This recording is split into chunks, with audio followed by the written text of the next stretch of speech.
Concluye, si lo piensas así, es una enfermedad mental. La depresión hace que tengas una especie de planteamiento resolutorio que digas que prefieres estar muerto que vivo, que muriendo solucionas tus problemas. Esto es lo que piensa en esencia un suicida. Yo no puedo resistir estos problemas, no quiero aguantar más esta vida, lo que viene va a ser peor y decido pues como apretar un botón. ¿Por qué sucede que la gente esté así? Es la pregunta. Bueno, porque el número de depresiones es altísimo. La depresión encubierta existe y todavía hay una especie de como oscurantismo sobre la depresión, que parece que la gente que tiene problemas de trastornos mentales, trastornos.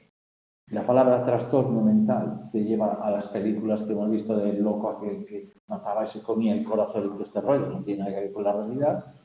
Y la gente oculta mucho esta realidad. La gente no quiere que se sepa que tiene un problema, no quiere buscar ayuda y esto genera a veces patologías muy graves.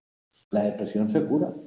El problema es que para curarse tienes que tener un buen uso terapéutico, tienes que tener ayuda terapéutica, ayuda psicológica y bueno, y esto es complicado y además cuesta dinero muchas veces. Entonces el suicidio, si no hubiese tanto estrés como tenemos, seguro que no estaría en el índice que está. El problema es que hay un estudio muy curioso que enseña que en la India la misma especie de monos o de un tipo de primate, en el norte de la India tiene una densidad muy baja, o sea, a lo mejor sale pues 2 por hectárea, y en el sur de la India la misma especie tiene una densidad de 25 por hectárea, en el norte es frugívoro y en el sur es carnívoro. Es decir, la presencia de muchas personas en la ciudad genera conflictos sociales y mentales. Y esto genera estrés, o sea, el ruido, el olor, el ambiente cargado, los conflictos con vecinos. Esto nosotros nos produce alteraciones. Estas alteraciones producen, primero por un lado, la ansiedad y luego la depresión. La puerta para la depresión es la ansiedad. Sabéislo para el resto de vuestra vida. Cuando una persona tiene, o sea, la gente no tiene una depresión de repente. Eso es imposible. Ni siquiera teniendo el peor suceso aleatorio en la vida. Tú haces un proceso por una depresión. Hola, buenas tardes. Ya se oye la voz, pues. Es decir, es un proceso que se inicia con la ansiedad. ¿Qué es la ansiedad? La ansiedad es una situación anticipatoria. Es cuando tú te vas a examinar que piensas, ostras, tú ahora me van a preguntar. Esa ansiedad, dejaros que se produce antes de. No se produce durante el examen, la ansiedad. No, durante el examen se asume el miedo a haber suspendido, que es muy diferente. La ansiedad es, tengo que viajar, pues tengo miedo a coger el avión, o tengo que ir al médico, ¿qué me dirá? Esa sensación. Cuando la ansiedad desborda el parámetro o el umbral de la capacidad que tenemos todos, porque un poco de ansiedad es sano. La ansiedad es un mecanismo biológico que tenemos los humanos que nos previene según qué cosas. La ansiedad es lo que te dice, oye, pues que vas a nadar, que saca ahí hay rocas, tengo cuidado. Ahora, cuando la ansiedad desborda tu procesamiento y llegas a imaginación de algo que no es real y que el cristal te dice, oye, tío, que el avión no se va a caer y tú, no, tío, no puedo subir el avión que voy a morir de dentro. Y dices, a ver, esto ya es patológico. Si esto se sostiene durante 6 meses, pues el estar en ese estado de como alerta, que la gente hace, ¿qué te pasa? No, estoy nervioso. Esto durante un cierto tiempo produce que el cerebro haga una especie de deflactación, como si perdiera fuelle y se deprime. Y ese estado de depresión se convierte en una patología. Pero tienes que estar mucho tiempo, sí. Entonces, ese tiempo, si algún día en vuestra vida estáis muy ansiosos durante mucho tiempo, tratad antes la ansiedad para no llegar a la depresión. Las personas que tienen depresión han pasado por periodos ansiosos mucho tiempo. Y entonces, al final acabas. Y el suicidio es la conclusión de ese tipo de situación larga. Cuando la gente. Luego hay depresiones, la depresión es un nombre, pero hay muchos tipos de depresión. Que no es una sola patología. Hay una depresión postparto que es consecuencia de las hormonas. Eso es un tipo de tratamiento. La depresión que es por adaptación.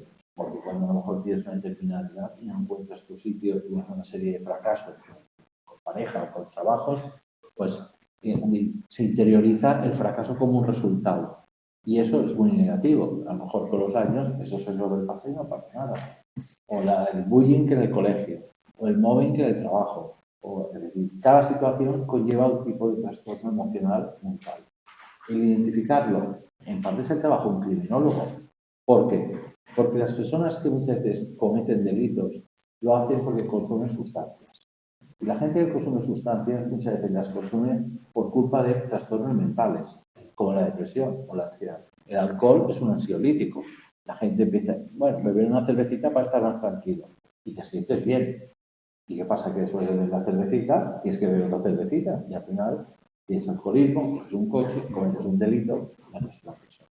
Es decir, es un buen trabajo el identificar las causas de un delito si provienen de un problema mental, porque en el planteamiento judicial se puede plantear como un atenuante que hay una persona que tiene un problema mental. Por esto hay tantos suicidios. De hecho, yo creo, no se sabe el número real de intentos de suicidio, porque se tapa. Pero esta semana pasada, en un torrente en Palma, una chica de 28 años se colgó. No la rescataron a tiempo. Pero por cuestión de minutos. En el puente. ¿Dónde? Ah, sí, no lo digo. El caso que salía de los últimos 5 años, el más joven tenía 12 años. Y es muy triste que una persona de 12 años se quite la vida, ¿eh? 12 años. Y el más mayor era 1 año. 12 años. ¿Eh? Yo he visto casos de 13 años, de 12 no he visto. De niños que por el que les hacen mobbing, bullying y tal, pues, es decir, y luego en la autovía, en la vía de cintura, cada X tiempo se tira para abajo a alguien. Mucho, ¿no? Sí, mucho daño. Las redes sociales son como las pistolas. Pueden servir para disparar una señal de alarma de que vengan a buscar al medio del mar o para matar a una persona inocente. Eso es un error. Esto a 16 años, hasta 16 años no tendría que tener ninguna acción. Y a 16 años lo tendría que hacer con autorización. Es decir, yo cuando los padres me dicen a veces, pero es que mi hijo se conecta y tal, tienen 16 años, no los tiene, tú tienes el derecho legal y la obligación a saber dónde se mete y con quién habla y con todo. La obligación.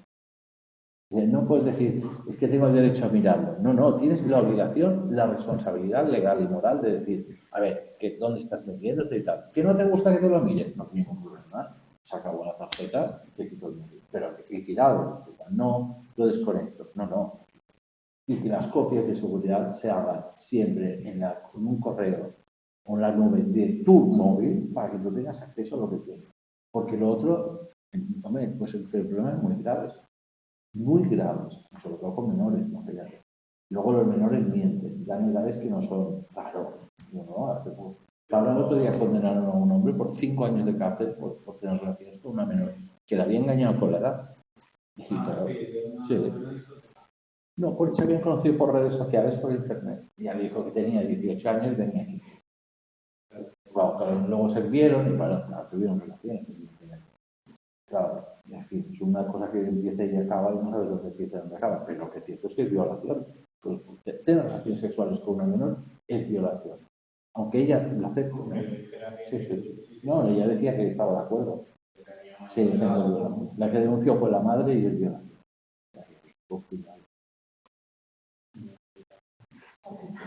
Sí.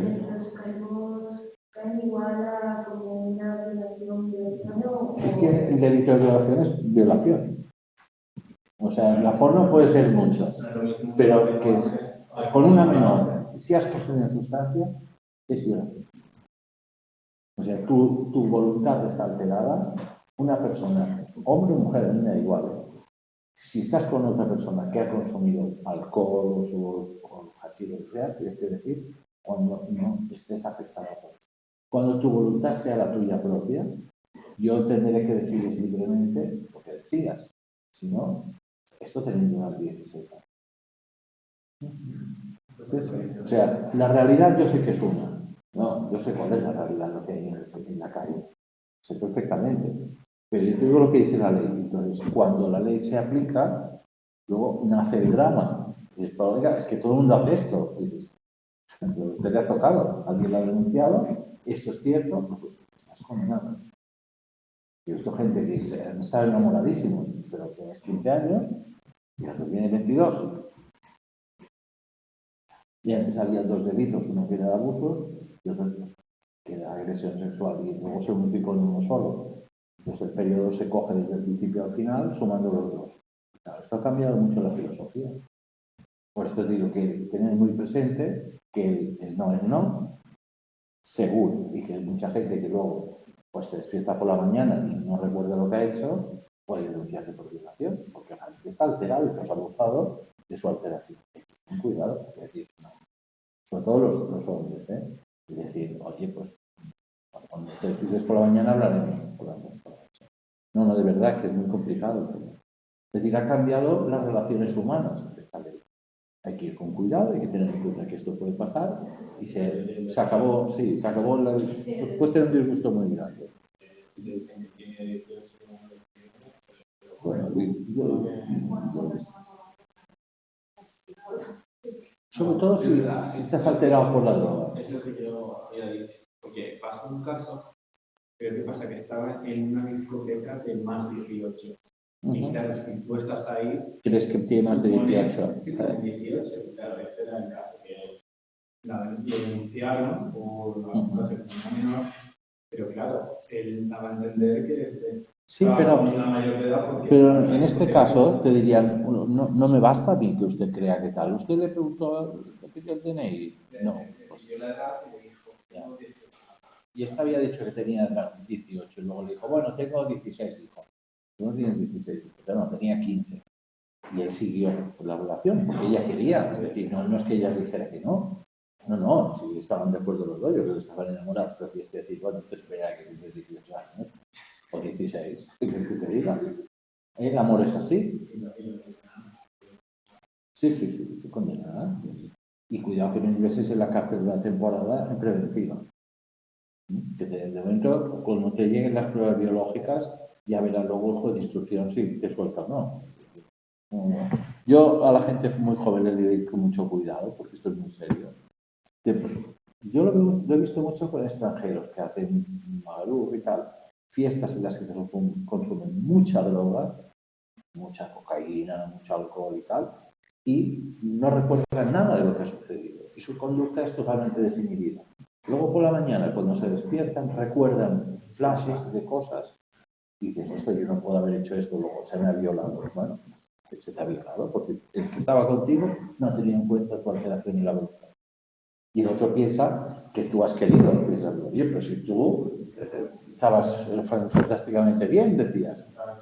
Bueno, pues tienes que tener la madurez para decirte, mira, fulanita, esperaremos a mañana, le salimos lo que te diga. Porque te la juegas. Bueno, dicho esto, yo el tema que tocaba hoy, que es el siguiente, es el de que hace referencia a la memoria. Ya la memoria, sí, ya sé que la memoria nos falla a todos, pero tenemos que trabajarla. Yo, por supuesto, los apuntes, esto está muy bien para explicar la memoria, pero quería comentaros 4 o 5 cosas para que veáis lo importante que es la memoria. Cuando nosotros hablamos de la memoria, siempre creemos que es como ir a una biblioteca, donde tenemos los libros, lo típico del álbum de fotos, y sacar la foto. Mira, ¿te acuerdas cuando nos hicimos la foto allí en el muelle de la Rápida y al lado del faro? Sí, al lado de la gasolinera, sí. Sí. Bueno, no, la memoria no funciona así. No es un álbum de fotos en el que tú saques la foto. Porque si fuera así, nosotros no tendríamos fallos en la memoria. O sea, ¿recordarías o no recordarías? Y después, no, yo no recuerdo haber estado allí. Pero desde el momento que tú puedes decir, sí, me acuerdo, tú llevas aquel jersey rojo, no, yo llevo un azul. No, yo recuerdo un jersey rojo. Eso que se llama un fallo de memoria no se produciría. Tú cuando sacaras la foto, tenías una foto, o te acuerdas o no te acuerdas. Bueno, entonces, ¿qué es la memoria? La memoria es una cosa que se llama en psicología la co-construcción de algo. Yo, cuando recuerdo algo, vuelvo a construir el recuerdo. Y lo vuelvo a construir con pequeñas cosas que van accediendo a pequeñas cosas que tengo guardadas. De hecho, si os recordáis vuestra propia memoria, veréis que yo recuerdo algo y luego voy recordando más cosas de aquello. Yo digo, bueno, Fuimos, tú que has hecho bachillerato, a la cena de bachillerato, hicisteis una cena de bachillerato, la famosa cena de final de bachillerato, la ha hecho todo el mundo. Sí, cacharros, el último día, el profesor dice, nos vemos, tío, tal. Sí, claro, pero sí, en plan, sí, plan bueno. Sí. Bueno, pues de esa cena, si yo te preguntara, ¿cuántos de tu clase fueron? Tú empiezas a pensar, bueno, estaba Engano, Tutana, la guapa, sí, la que no tal, sí, pum, vas diciendo cosas, ¿sí o no? Pero no lo recuerdas todo a la vez. No, piénsalo, verás. No, es imposible. Está en la memoria todo. Lo que no tenemos acceso a nuestra memoria. Es decir, la memoria juega con la profundidad del recuerdo. Cuando lo que pasó en aquella cena, algo, sí, algo, sí, se pone rojo el tío, ¿eh? No, ¿qué pasó en aquella cena? Eso no lo olvidarás. ¿Por qué? Porque va ligado a la emoción. Luego, la memoria, cuando se basa en la emoción, es profunda. ¿Qué es lo que no te acuerdas? Lo que hizo aquel amigo tuyo, no sabes ni dónde estaba. Y estaba. ¿Qué cenaste? ¿Qué había para cenar? Había un buffet. Muy bien. ¿Y qué comiste tú? Bueno, dime 3 cosas. ¿Te acuerdas bien? O sea, ¿te acuerdas de lo que comiste? Sí, pero... Es decir, aquello que no es importante para ti, no lo recordamos. Y sin embargo, a lo mejor, que conociste a una persona que todavía la conoces, pues, que hablaste con una persona y que te fue interesante aquella conversación, eso no lo olvidarás. ¿Qué recordarás de la cena? Si se puede decir, claro. ¿Qué recuerdo? Sí. ¿La cena? Pues la verdad que era mucho. ¿Alguien se peleó? ¿Hubo un accidente? ¿Alguien hizo el mono? ¿Alguien se emborrachó? Bueno, a ver, seguramente. Porque... Pero no pasó nada que digas... No, nada de lo normal no pasó. O sea, no es una cena que digas, joder, no la olvidaré nunca porque fue... No, una cena mala onda. Luego, ¿qué recordamos a lo mejor? Aquello que ha tenido un impacto emocional. Por esto, cuando vemos un suceso, un accidente, lo recuerdas toda la vida. Bien. ¿Tú has hecho la primera comunión? Sí. ¿Te acuerdas de la primera comunión? ¿Sí? Vale. ¿Qué comiste el día de la primera comunión? Seguro, piénsalo bien. ¿Dónde la hiciste? En el pan. Muy bien. Vale. Entonces había merienda. No, es que no me acuerdo de eso. Ya la llevo. Es que debía tener 9 años. Nada. Nada. Solo sé que había una discoteca. Joder, siempre estás ahí tú. ¿Y cómo ibas vestido? ¿Te acuerdas? Vale, porque has visto las fotos más veces. Muy bien, siguiente. Cena de bachillerato. No, día de cuarto. Ahora el cuarto de eso. ¿Y qué había para cenar? Carne, pero por si vegetariana no sé qué. ¿Pero dónde era la cena? En Puerto Rico, no me acuerdo. Era un sitio, te acuerdas del sitio, ¿no? ¿Pasó algo que te llame la atención? Que se pueda contar. Muy mal. Ah, sí. Joder. Y yo soy como, pero no me acuerdo de nada. Cena de bachillerato. No tuvimos. No. No, porque en ese tiempo estaba en lo de la pandemia Vale. y la institución no nos quiso hacer nada, entonces nosotros después de coger el título nos fuimos a una piscina y pues ahí... Espacio abierto. Sí, no. O sea, no se lo ve. Y nos fuimos ahí hasta, no sé, 6 de la tarde. Muy bien. Ahora, fijaros, los 3 habéis dicho un día de la cena, vale. Ahora decidme qué hicisteis 3 días antes. Organizar la cena. ¿No lo recordáis lo que hicisteis? Es imposible. Luego, ¿qué es la...? Estar molesta porque tenía que pagar por el título. Es decir, ¿qué es lo que nosotros vamos a recordar a lo largo de nuestra vida? Aquello que interpretamos de forma emocional. Los sucesos que podemos ver, pues un accidente, una agresión, un atraco. Sí. Pero por qué nos quedamos a veces, la vida de veces, lo recuerdo más. O sea, nos quedamos más con el impacto negativo. Bueno, esto depende de la persona. Yo, por ejemplo. Porque esto se llama un sesgo hacia lo negativo. Sí. un sesgo a percibir lo negativo, no que tú seas negativo. A lo mejor es una forma de protección, pero hay gente que solo recuerda lo positivo. Es decir, la misma pregunta de una cena yo la he hecho a otros colectivos. Y hay personas que te dicen lo positivo de la cena y gente que te dice lo negativo que pasó. Y fue la misma cena. Yo tuve un accidente, ¿no? Y, a ver, yo no recuerdo nada hasta que llegué al hospital. Bueno, esto se llama una Y memoria ya me decía heterógrada. que yo estaba consciente, pero es que yo no recuerdo. Bueno, pero esto es un estado de shock que se produce una amnesia muy concreta. Hay una memoria, una amnesia que es anterógrada y otra que es retrógrada. Hay gente que en un accidente no puede recordar lo que ha pasado antes, si no había tenido el accidente, pero se borra este trozo. Y luego hay gente que borra lo que viene después y de repente despiertan en un sitio. Esto es curioso, es por un shock cerebral, es decir, el cerebro, el impacto parece que vacía una parte del cerebro que se desbloquea y hay gente que no lo recupera nunca. Y de hecho hay gente que pierde la memoria en adelante. O sea que no vuelve a recordar nunca nada más. Bueno, yo lo único que recuerdo es que le había dicho a mi tía para cruzar una autopista, pero porque yo no veía carros. Y como ya eso a veces era como muy normal, yo le dije para cruzar, pero que luego mi tío atrás diciéndonos que iba en un carro, pero yo nunca y no recuerdo haberlo escuchado antes. Sí, es curioso. Usted decía que la memoria es una construcción sobre nuestros recuerdos y construiremos aquello que hayamos procesado más. Cuanto más procesamos la información, mejor la vamos a recordar. Y que luego la memoria, para entenderla, se estudia por almacenes. Y hay un almacén inicial que es el almacén sensorial. Lo que nosotros sabemos, percibimos, lo que nos dan los sentidos. La vista, el oído, el tacto, el olfato, el gusto. De estos sentidos, ¿cuál es el más potente? Sin ninguna duda, el olfato. El olfato es el sentido que tenemos más potente. Lo que pasa es que el olfato nosotros no podemos describirlo como lo podemos hacer con una imagen. Yo puedo escribir esto perfectamente. Es una botella, es cilíndrica y luego cónica, es de color verde, tiene un tamaño. Bien, intenta escribir un olor. Olor. Es muy difícil escribir un olor. Tú lo puedes describir por comparación. Es decir, este perfume, él huele como a... Yo lo veía con unos perfumes de una marca que cómo los describían. Decían, es cítrico. No estoy diciendo cómo huele un limón. Bien, ¿cómo huele un limón? Un limón huele a primavera, bueno, ya que huele la primavera, a flores. Dime que huelen las flores. Y cada olor te lleva a una descripción de algo.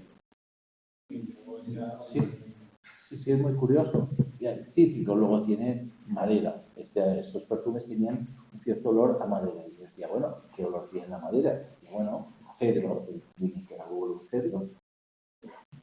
Como cacao. Dice, bueno, es lo que huele el cacao. Dice que huele el cacao. Como a chocolate. No, es evidente porque está hecho con cacao.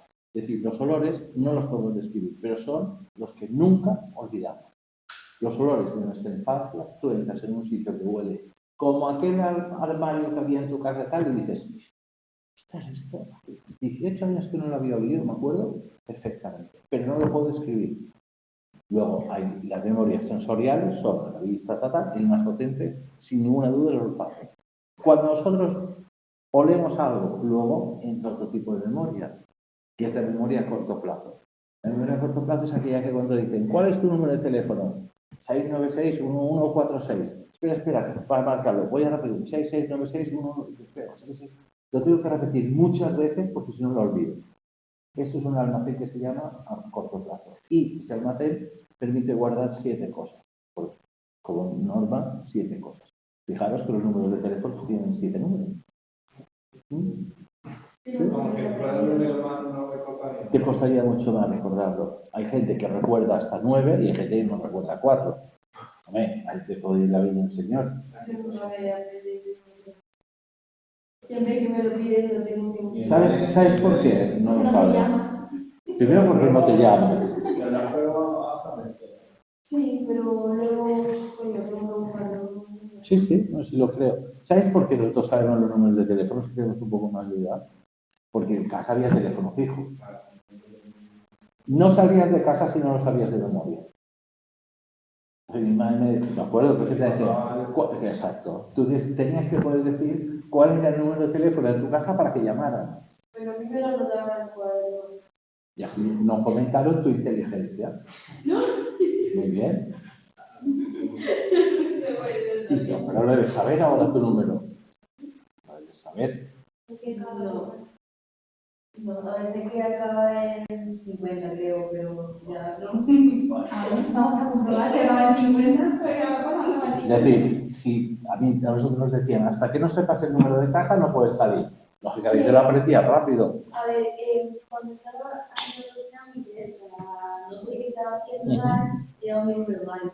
Yo creyendo que me lo sabía, luego tuve que devolverme y decir que no era un número mal. Y tuve que buscarlo y decirlo. Bueno, sí, me imagino que puede acordar. No, si no es por complicaciones, porque no lo ha memorizado.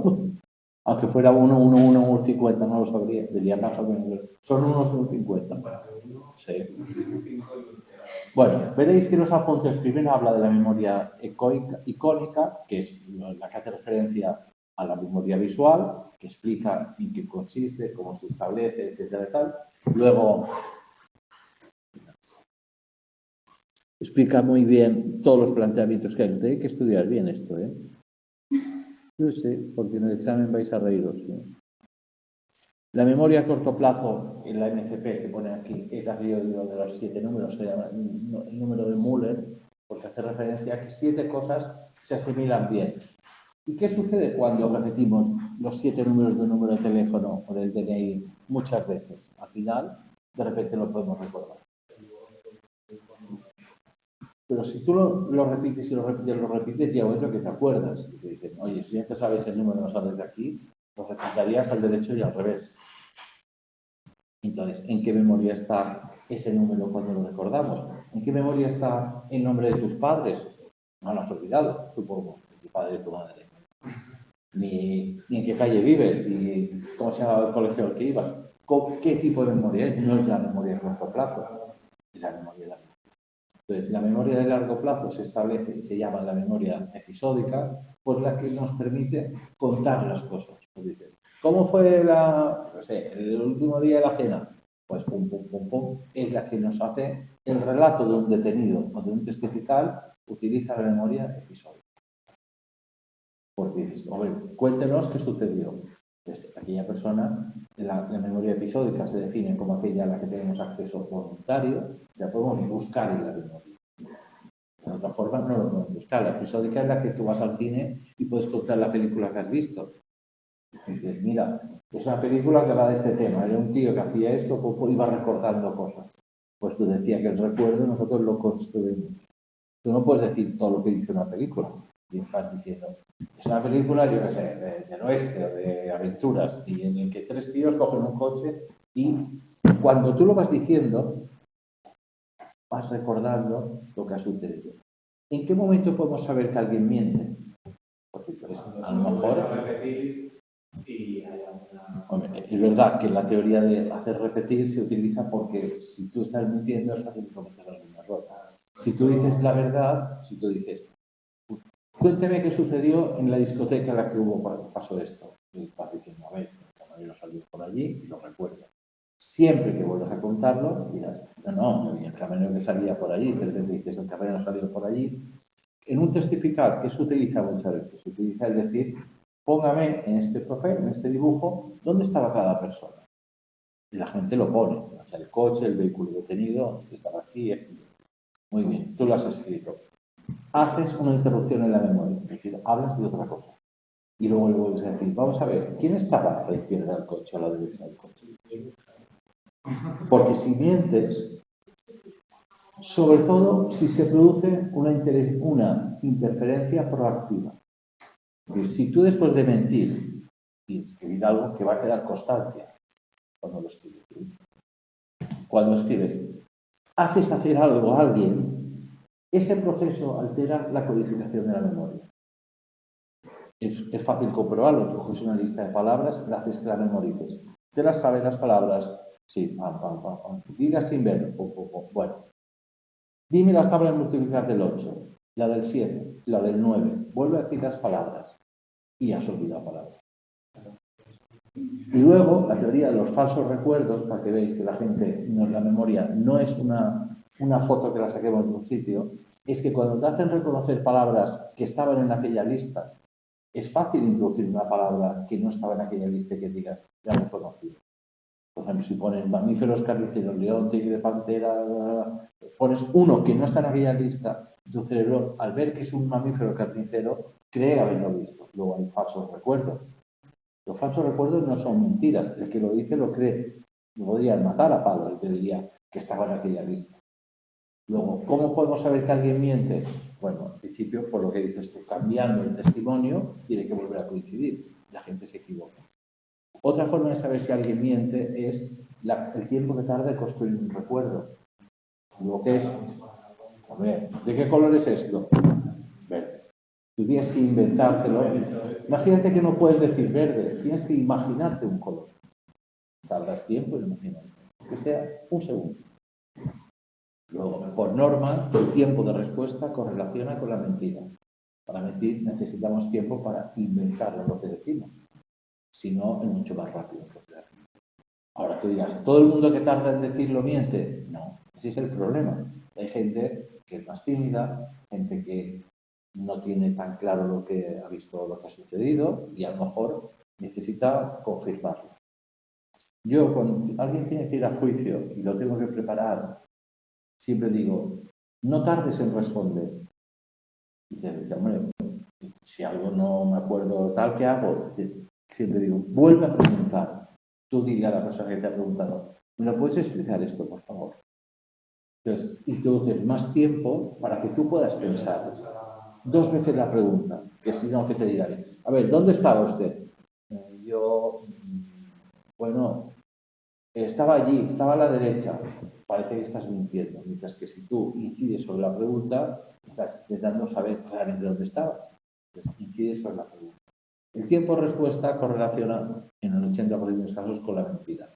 Y luego, es verdad que con el lado al que miras, también demuestras si mientes o no. Los 2 hemisferios, pero no está la imaginación. Sí, es complicado esto. La imaginación, a ver, mira a tu pareja, ¿dónde estabas ayer? En casa, ¿verdad? A ver dónde estás mirando. Pero el problema, porque nosotros utilizamos, claro, los contralaterales.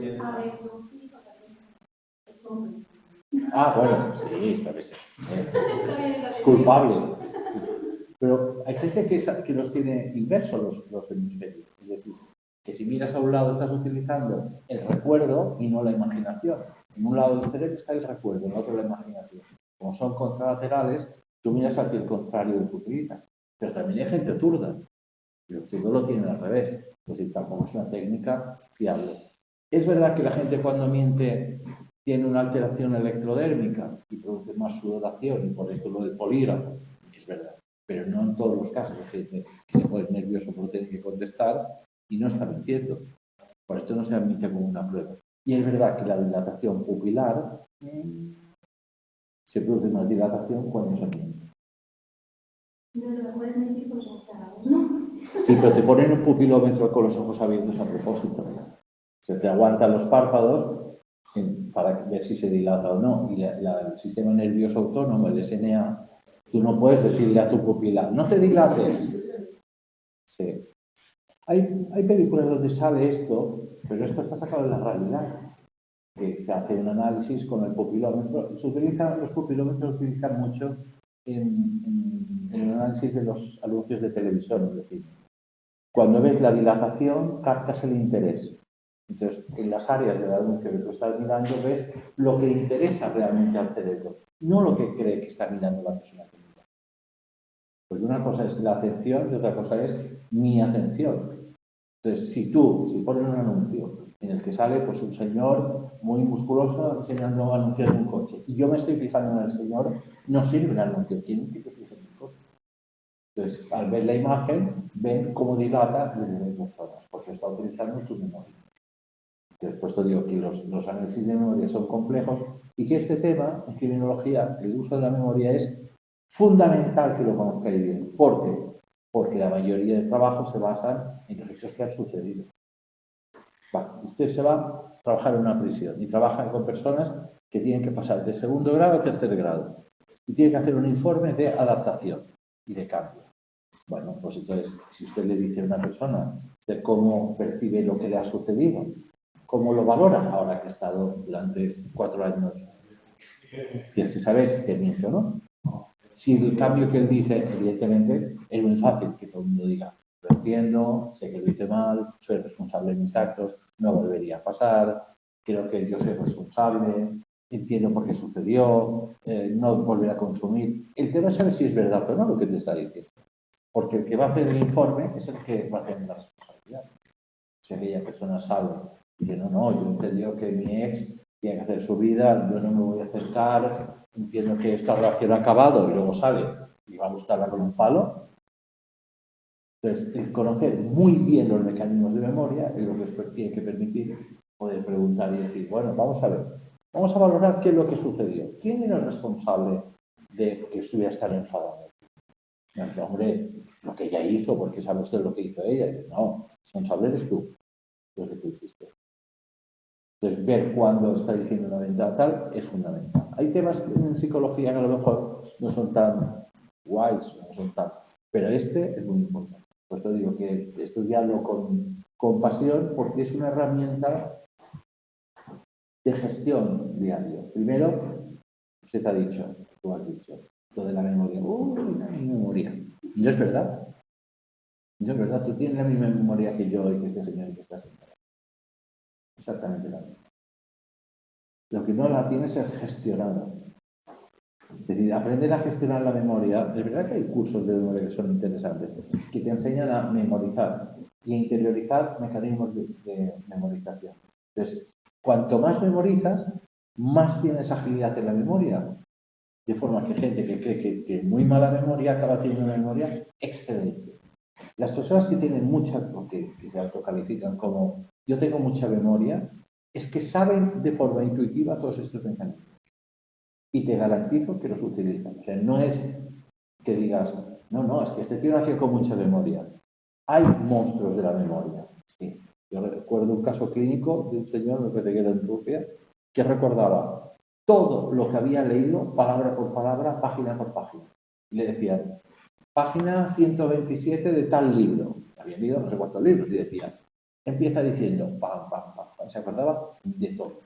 Pero esto es un caso clínico que no se explica todavía cómo puede suceder.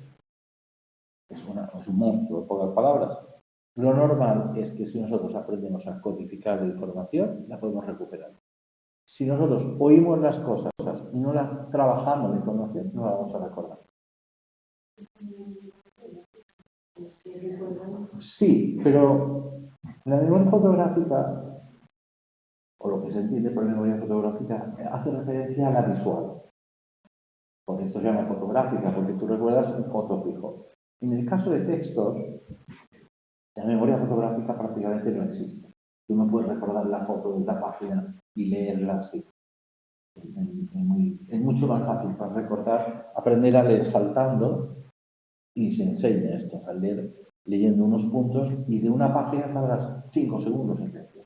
Y codificas el sentido de la página, luego la puedes desarrollar perfectamente. En cambio, la fotográfica es que hay personas que tienen la capacidad analítica del recuerdo muy buena y graban muy bien la imagen, pero de una forma no pretendida. Es decir, los niños que tienen este tipo de memoria, ellos te pueden describir la imagen sin entenderla. Hay una cosa aquí a la izquierda que la veo y no saben lo que es luego. Ellos no procesan la información, ellos solo la recuerdan. Es una memoria que sirve para un segundo. Entonces, para nosotros es útil porque nos permite recordar fácilmente cosas, pero no es una memoria de gran utilidad para el intelecto. Y en cambio, la memoria de procesamiento es fundamental. Nosotros recordamos lo que procesamos. Si yo estudio un tema de memoria y lo recito de memoria, solo es cuestión de tiempo que lo olvido. Si yo entiendo un tema, lo recordaré toda mi vida. ¿Cuántas cosas hemos estudiado que no recordamos nada? Un montón. Y espera. Hay asignaturas, no diré nombres, pero nos habla una asignatura que es para olvidar, ¿o no?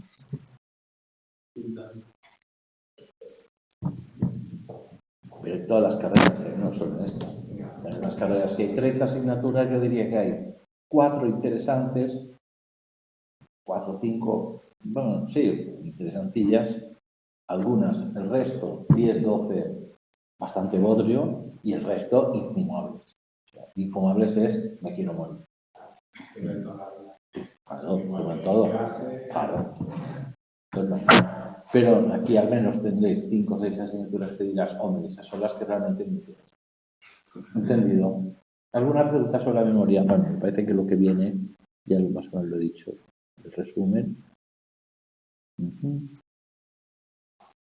Bueno, la memoria de trabajo no os la he comentado. La memoria de trabajo, a diferencia de la episódica que tenías que pensar, sí, este tío luego la mataba a ella, sí. La de trabajo es una memoria que es automática, que es como aprender a conducir. Cuando tú vas conduciendo no vas pensando, ahora voy a embragar, voy a poner segunda y voy a tener que dar un poco de gas, pero no tanto. Nosotros automatizamos una serie de mecanismos. Cuando comemos, lo mismo, coges el tenedor, piensas que vas comiendo, no piensas, pinche. Ahora no subiré y me meteré en la boca y tengo que tragar. Y de hecho, esta memoria se ve deteriorada en los casos de Alzheimer. Las personas que tienen Alzheimer, cuando avanza mucho la enfermedad, llega un momento que olvidan la memoria de trabajo. No saben tragar. Cuando les ponen la comida en la boca, las residencias, no saben qué tienen que hacer con la comida. Y por esto tienen que sondar bien la comida, porque olvidan la memoria de trabajo. ¿Vale? Ya es un deterioro muy importante y por esto no pueden salir de una residencia porque no saben volver, porque olvidan la memoria espacial, está deteriorando toda el trabajo. Y luego hay varios mecanismos de memoria que son muy curiosos, que seguro que os ha pasado alguna vez. Uno es la coherencia en el discurso. Vosotros a veces vais a ver una película y todo lo que sucede tiene una coherencia, como en la memoria. Y de repente algo dices, esto no puede ser, esto no puede ser. Y entonces te das cuenta que el guionista ha pretendido que tú en un momento determinado tengas una incoherencia. Entonces hay una memoria que se llama la memoria retrospectiva que siempre te está enganchando al pasado, que tiene que ser coherente. Es decir, yo lo que haga tiene que ser coherente con lo que está previsto que haga. No puedo de repente sacar aquí una pizza y decir, venga, nos comemos una pizza que estuvimos cenando. ¿Qué ha pasado este tío? Es decir, hay algo que nos engancha al suceso constantemente. Entonces, la prueba que se hacía era muy curiosa. Se hacía un relato y se le ponía un final. Y se hacía el mismo relato y se ponía un final. ¿Qué es lo que tú decías del móvil? Lo que pasa es que en el relato se cambiaba el orden. Se decía, por ejemplo, los británicos y los gurkhas tuvieron una guerra en la India. Los gurkhas eran una tribu que vivía en las montañas, que estaba muy bien adaptada, y aunque el ejército inglés tenía medios, cañones y tal, los gurkhas ganaron la guerra porque eran su tierra, ellos defendían lo que era suyo. Esto lo ves coherente. Bueno, a otro grupo de personas se le decía lo contrario. Los gurkhas y los ingleses hicieron una guerra en la India. Los gurkhas, que estaban muy bien adaptados, vivían bien en el terreno, pero los británicos, que tenían un ejército formado, completo y con maquinaria de guerra, lógicamente ganaron la guerra. Las dos poblaciones encontraban lógica en la historia. Luego, ¿dónde estaba la veracidad? La veracidad está en el orden en el que tú estableces cada parámetro. El cerebro humano analiza en su memoria si es posible o no es posible. A los testigos en un juicio se les hace un relato. Los abogados relatan algo y pretenden que lo complete el testigo, para que sea lo que él dice coherente con lo que ellos están diciendo. No dice usted que es un ladrón, un sinvergüenza, que no ha trabajado nunca, que se droga. Usted no hizo nada en aquel momento, ¿verdad? Y no agredió a nadie. Eso sería, la gente diría, esto es incoherente lo que tú estás diciendo con la teoría. Dices, usted que no suele salir, trabaja, que usted familia, ¿verdad? Sí, trabaja, sí, hace años que trabaja. Usted vive en una familia, ha estudiado, estaba allí con unos amigos, a que usted no había pasado nunca nada, usted no intervino en esto. Delante de un jurado, eso es coherente con la conclusión que se te pide. De otra forma sería incoherente.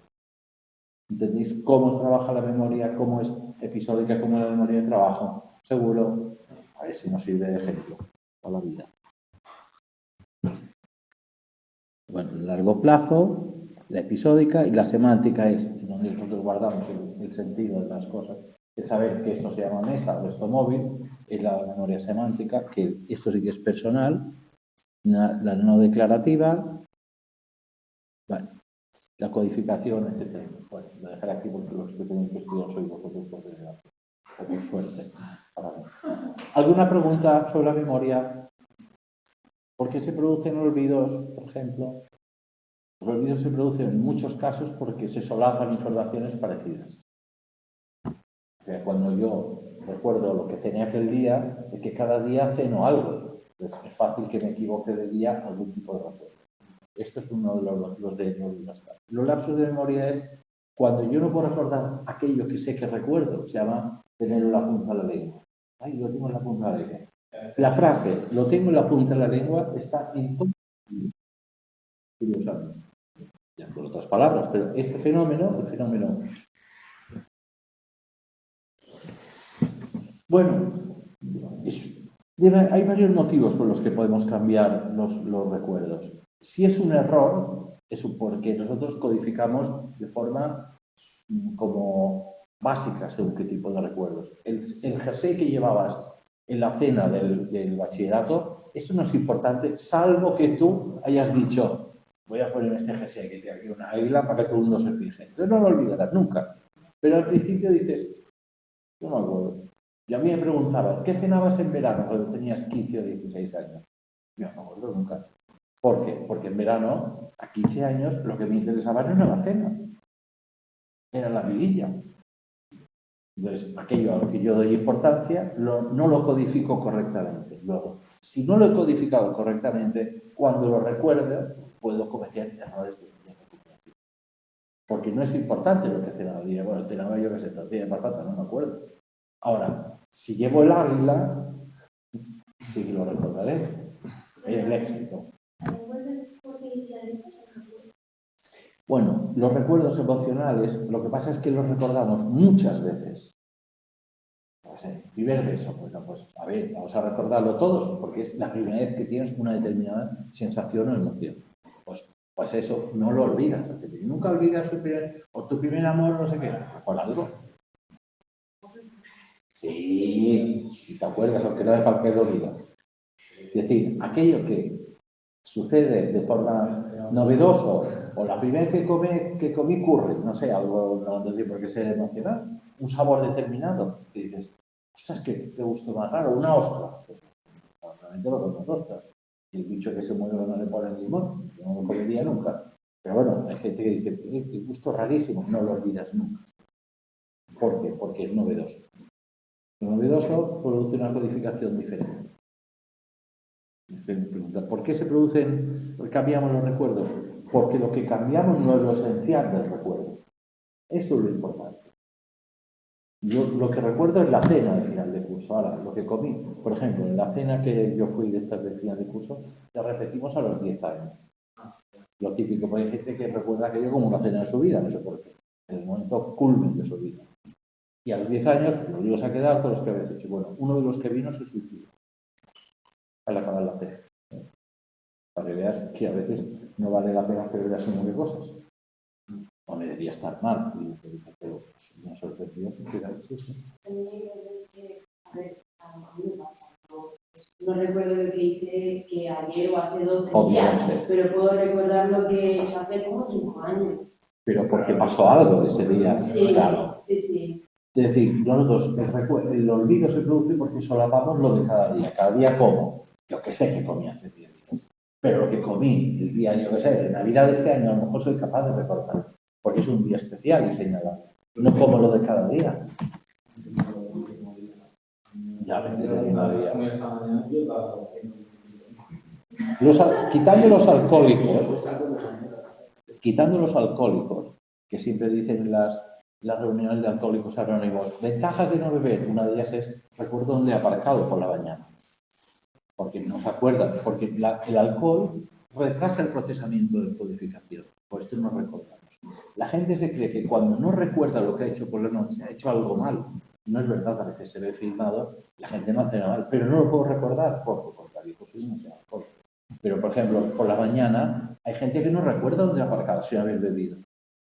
Yo siempre digo, cada mañana hay que hacer el ejercicio de dónde he dejado el coche para reforzar la memoria. La memoria es como un músculo. Si tú a 12, 13 años es cuando empiezas a utilizar la memoria en el colegio, no fomentas el uso de la memoria. Y es verdad que en vuestra generación se ha desprestigiado la memoria. ¿No? Aquí está todo, aquí lo tienes todo. Pero tienes que saber dónde buscar. Por ejemplo, el manual de diagnóstico tiene 20.000 trastornos. Si yo no pudiese determinar qué trastorno es a priori, ¿qué tengo que hacer? ¿Buscar toda mi vida? Por eso yo, por ejemplo, soy capaz de memorizar un guión entero de película de 3 horas. Bueno, porque Una cosa que te interesa es difícil. Sí, hombre.